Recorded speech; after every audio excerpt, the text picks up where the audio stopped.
What's good, fellow outcasts and other rejects? Welcome to WTC, the Anime Outcast. First off, if you are new here, we upload anime latest based around My Hero and other shows alike. Secondly, did you know 80% of our audience is not subscribed? So in order for us to continue to make good content, make sure you like, subscribe, and hit the notification bell. Now without further ado, let's get in the video. We pick up the story in a rather odd place. After the tedious adventure, which was just making it to the camp in the last episode, the students took time to relax in the onsen. Unlike its canon counterpart, Mineta isn't there to ruin it with his antics. But as the boys finally start unwinding, the screams of a small child ring out from above them. All eyes dart up into the wall that divides the male and female part of the onsen. Somehow Koda managed to make it his way up there and stumble off. Without missing a heartbeat, the green flash covers Izuku as he goes rushing to save the child. As the kid is about to smash against the ground, a green gelatinous creature acts like an airbag for him, absorbing most of the force. The male students stare at the green blob in equal parts shock and confusion. The mat then takes a humanoid form as a silver disc whirls above it. The polymorph cradles their unconscious child, seeing if he's properly injured. Thankfully, Koda is relatively unharmed. As Izuku carries the child off to find one of the other adults, he bumps into Aizawa and Madelay, talking outside the core of the building of the camp. When spotted by the two, the Crimson Cat appears off-put by the boy's form, as it's rather gross to be fair. While on the other hand, the Erasure hero is more accustomed to the weird and wacky forms in the watch. Noticing Madelay's stare, Izuku quickly reverts back to his human form.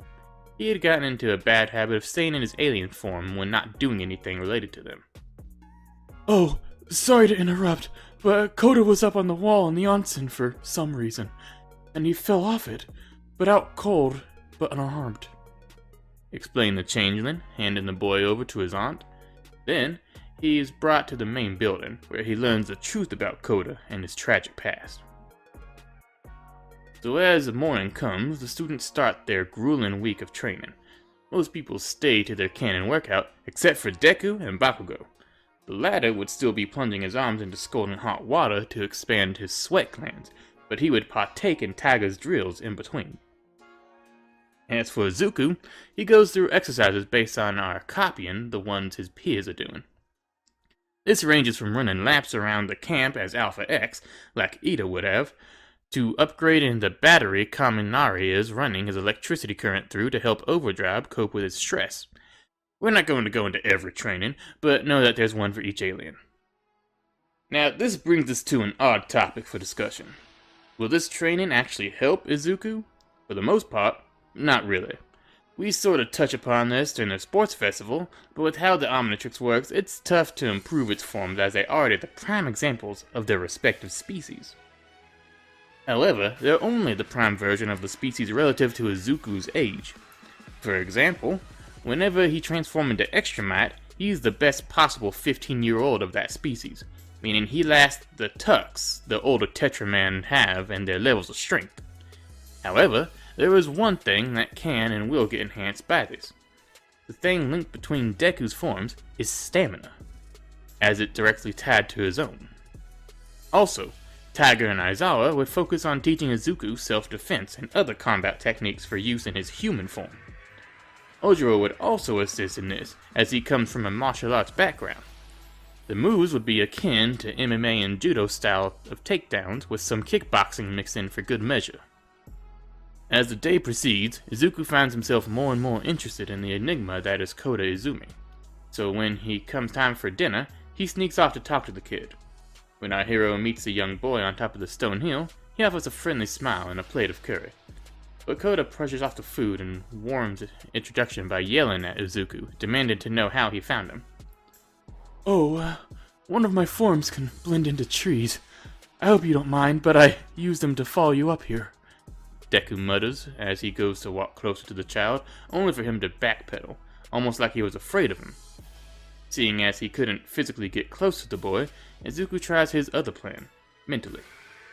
First, like in canon, he asked about the water hose heroes, causing an outburst from the child. Koda rants on and on about how stupid the concept of heroes and villains are. This catches Izuku off guard. The fact such a young kid could imagine such mature topics boggles him. But then again, Koda had gone through something most people his age couldn't even think about. As the lost child yells for Deku to go back to camp, he starts describing his story. When I was younger, I had this friend. He was born without a power of his own. Something rare in this age. He's just like... The Omnihero went to say before the brash boy cuts him off bluntly. So what? Why should I care? This causes Izuku to pause and stare back at Koda, seeing an old trait of one of his classmates. Of course it takes a little while for the aspiring hero to get back on track, but he eventually continues. His lack of power caused him so much pain. He couldn't even socialize with his old friends from kindergarten. Then, when he did get his own quirk later in life, he still felt so distant from everyone. The green-haired boy mutters, looking down at the ground as he uses his past self story to weave his narrative. Koda seems entranced by the tale, allowing Izuku to keep talking. But all it took was one person, a lonely beach caretaker, to help. Just by talking to him, showing him the agony he had to endure, the pain was eased somewhat. But it allowed him to connect to others after so long, to even help with his getting rid of some of his classmates' pain. The changeling finished with looking up at Koda. His speech had hit some kind of chord with the kid, as he looked somewhat shaken and stared out at our jade protagonist in awe. Then, with the story over, Izuku left a plate of food on the ground, dialed in slime sect, and let the poor boy ponder. Come the next day, Class 1A would still be knee-deep in the training. As for Izuku, we'd pick up with the midway through sparring match with Taiga. Though he's in one of his strongest forms, Extra Might, his tired state makes it hard for him to stand up at the cat-based hero. Aizawa approaches the two as Deku is forced out of his alien form, being engulfed by a red flash and a heaping amount of smoke. Midoriya, how many times have you transformed today? The teacher bluntly asks, causing the student to exclaim back quickly, 23, sir! This gets a smile out of the Erasure hero. Then he asks how many times is transformed yesterday. 64, which beats my current record of 19 before we came here, answered Izuku, satisfying Aizawa and causing him to move on to the next student. But before he could properly get a chance to leave, the green-haired boy calls out for him once more. Hey, sir, can I ask where All Might is? This gets a sigh out of the sleep-deprived hero, as he explains that All Might is currently a liability and would be at risk to have at the camp. So with that answer, our protagonist carries on with his training. Though from a distance, Todoroki eavesdrops on the conversation, causing him to be intrigued. Once another day of training comes to a close, our hero uses Sakurajima to help cook dinner for his class, because who needs to learn how to start fire when you are the fire? As Izuku kneeled down to ignite the clay oven, Todoroki mutters a question for him. I heard you ask Mr. Aizawa earlier. How come you're looking for All Might? The son of Endeavor asks, causing the Power Knight to sigh and look up at his classmate. I wanted his advice on something. It's about Koda, explained the changeling as he successfully starts the oven with the fireball, but Todoroki gives him a confused stare and asks who is he referring to. Izuku then stands up and goes to point where the boy should be, only to find he's nowhere to be seen. He's the kid who fell from the wall the other day. I'm trying to reach out and help. And who's better than that than All Might? He tells his classmate before reverting to his human form. But then, he asks the question to Todoroki, what advice would he give? It takes a second for the other student to answer, as he needs to choose his words carefully to get his point across the way he wants. It really depends. Not everyone is willing to reach out and help. I know from experience. Todoroki sighed, causing Izuku's mind to race. He had assumed he didn't get through to the brooding son during the sports festival. But would the old Todoroki even be nice enough to talk with him like this? With that advice taken to heart, Izuku thanks his peer and continues on making his dinner. Come nightfall, one of the Wild Pussycats, Pixie Bob, has the students partake in a game, which is basically just a competition between classes to see who would scare each other the most. Not much to talk about here, as it follows the canon to a T. So to go over one of the centerpieces of this arc, we move to Kota's mountainside retreat. The young boy watches in terror as the forest begins to turn to charcoal. When he goes to leave the cliffside, a cloaked man blocks his path. At first, the towering figure cracks a joke towards Koda, asking if he would like to trade his mask for his hat. Though he seems hospitable, his demeanor quickly changes as he readies his quirk. As the masked villain goes to strike the child, a diamond man jumps in front of him, covering him with his body as he takes an attack in his upper back. The man recoils back after making contact with the crystal creature, licking his wrist as he recovers. This causes the villain to laugh out in joy, addressing the Omnitrix hero. Yes, just on time, Watch Boy. I was hoping to run into you.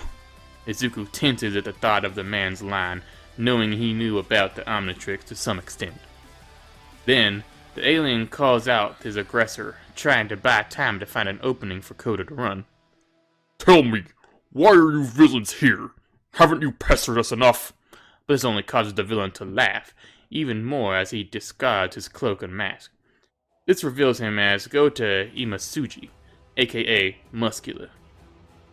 Funny you say that, Midoriya. Since you're the target here, the big man wants you dead or alive. This causes Izuku's crystal eyes to cock to the shock. He knows the League was after the watch, but not the fact that they would try a second time to capture it like this. But that was something to be dealt with another time, as there is still a major problem in front of him. As this interaction goes on, Koda stares at the villain in pure terror, as if he was in a nightmare coming back to haunt him. Thus, seeing him as a monster come back to finish the job, like the way he brutally murdered his parents. Back to the fight at hand, Muscular calls upon his quirk, muscle fibers tightly wrapping around his arms. Making the first move, the villain lunges at his target, going for a simple punch. Thinking fast, Deku casts a diamond shield around his left arm, blocking the blow. Then, while Goto is still close, he hooks him in the jaw. This causes him to stumble back, allowing the diamond hero to get a few more good hits in. Though he wouldn't be able to make a genuine combo, as Muscular grabs Izuku's fist, crushing it before throwing him into the mountain wall. It takes a couple of seconds for Izuku to reform his lost hand, but as he does so, Muscular charges. In an attempt to stop him, Koshosei uses his other arm to fire crystal projectiles at him. The villain hulks out one of his own arms to make fibers to protect himself, using it as a meat shield. Some of the diamonds shallowly stab into his arms, but all he has to do is flex, and they shatter into multiple little pieces. Boring! Don't you have stronger guy you can use? That one's so pathetic, the blunt man mutters, craving the one thing that society wouldn't let him have, a bloody mess of a fight. For a second, Izuku contemplates turning into Sakurajima and roasting Muscular, but he still has to think about Kota. Any attack from that form could end up hurting him instead. Speaking of Koda, the boy calls out to the muscle-bound villain, asking if he tormented his parents too before he killed them. It takes a second and a strange look from Imasuji, but he puts two and two together. Hey, you're the son of those water hose heroes, aren't you? Fate has a cruel sense of irony, doesn't it? As he goes to smite down the child, a green flash comes from behind him, getting his attention. Come on, Midoriya, don't be so Muscular tries to say before the red Goliath jumps at him, smashing his two right fist. The villain stumbles back, another smile formed on his crooked face. You're the one who ruined his life, roars the enraged Tetramand, all four of his fists clenched. Deku puts his rage behind every punch, getting a lot of good hits in on Goto. Then, the two All Might-like beings clash, locking hands in a strength struggle. At first, they appear to be evenly matched, until Muscular wraps even more fibers around his arm, causing them to look tumorous. The sudden burst of power pushes extra might into the ground, and causes the mountain to shake with the force being exerted by both combatants. Izuku uses his two lower arms to uppercut the villain, giving him an opening, allowing the red beast to roll backwards and kick the man off, tossing him into the crater he was once in. To finish off the tumorous villain, he pulls back both hands before unleashing a sonic clap. The wave of kinetic energy pushes the villain further into the mountain face and causes some debris to topple onto him. All goes quiet as the two boys think the blonde villain has been put down for the time being. Then, with 3 beeps, a red flash encompasses Deku as he times out of his alien form. For a couple seconds, our hero stares at the rock debris, thinking how this night could end up if the League brought multiple villains as the one he just faced. But as Koto approaches him, eyes wide in a flurry of emotions, he's forced to press on and stop lingering on the terrifying thought. As the two get to the other side of the mountain's edge, the sounds of cheerful groaning and the rock smashing turn their attention behind them. Koda rises from the toppled cliff like a demented phoenix rising from the ashes. God, I can't remember the last time I've been hit that hard, cheers Goto Imasuji, gearing up for the next stage of their fight. But our hero just stares at the man, his jaw fallen open. The muscle-bound villain then starts marching at the two boys, begging Midoriya to bring out an even stronger form. Seeing no other way out, Izuku hatches one last plan to defeat the All Might level threat. With his power being timed out, he had one last trick left. You want my strongest form? Then come get it, you sick bastard! Roared the human boy, trying to goad the volatile villain to attack. This prompts Muscular to cover his body in fibers, becoming a tumorous mass of them. Deku takes a deep breath as he sees the blonde man lunge at him, hoping for the watch to work for him for once. Using the Omnitrix as a shield, the student blocks Muscular's advance with the energy feedback.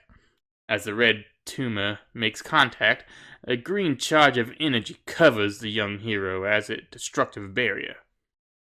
Though it only sets the villain back slightly, allowing him to regain his footing and push again.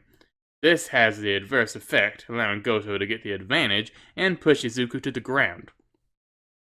As he's forced into the rock floor, the blonde terror steps onto his arm in order to keep him down, crushing it.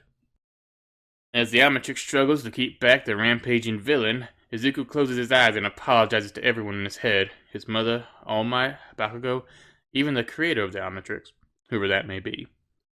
As all looks dismal for our Omni hero, a weak stream of water slaps Muscular, causing him to halt his attack in confusion. What? Is that water? He mutters out loud, looking in the direction of a specific young child. Koda stands there, his palms drenched in water as tears stream down his pale face. The boy screams for the villain to get away from Deku, only getting a scoff from the All Might-like being. Or what? Are you gonna hit me again with your puny quirk?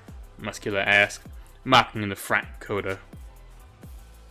The murderer tries to joke once more before something else catches him off guard. Izuku springs back to life, his face scorned with rage. Along with his second breath, the Omnitrix dial starts rapidly spinning, as the villain's few seconds of distraction allow him to build up an even bigger charge. Don't look at him, you monster! The injured hero roars from the bottom of his heart, the watch's feedback starting to repel Muscular. Almost like a sudden bout of super strength, Midoriya punches against the giant mass of muscle fibers as the Omnitrix's energy becomes a blooded crimson. The ensuing force kicks the villain away from the boy, sending him shooting into the mountain face once more. But the battle wasn't over yet. Izuku knows that won't keep someone like Muscular down. So while still laying on the broken ground, he looks at the Omnitrix, needing just one more transformation to end this. And to his surprise, the dial glows a bright green with a new silhouette on the screen. With his older arm being wholly shattered, Izuku smashes the dial by hitting it off the ground, causing a massive green flash to cover most of the mountain. As Muscular recovers from the shockwave, he looks around for his opponent, confused about where he went. But then, a massive red and white kaiju arises from the ground, easily overshadowing the mountain. Another grin forms on the villain's face, and he roars at the monster in front of him. Now you bring out the big guy! You should have started with him! Muscular leaps into the air with his fist pulled back, ready to take on the giant, but Izuku easily slams him back down to the ground with his palm. With the villain pinned down, he swiftly grabs Koda to place him down to the forest floor. Now with no one to hinder Izuku, he lets out a war cry. How dare you! I won't let you hurt anyone else! Then, the colossal hero starts pummeling the wannabe All Might into the ground with a flurry of punches. Over and over, he smashes his oversized fist into the mountain, rendering it nothing more than a crater. Not even Muscular could handle the raw strength of a Tokustar, falling to the hero only after the first couple of punches. But Izuku keeps going, all his rage personified in this one form. Thanks to the Outcasts and Rejects for watching to the end of the video.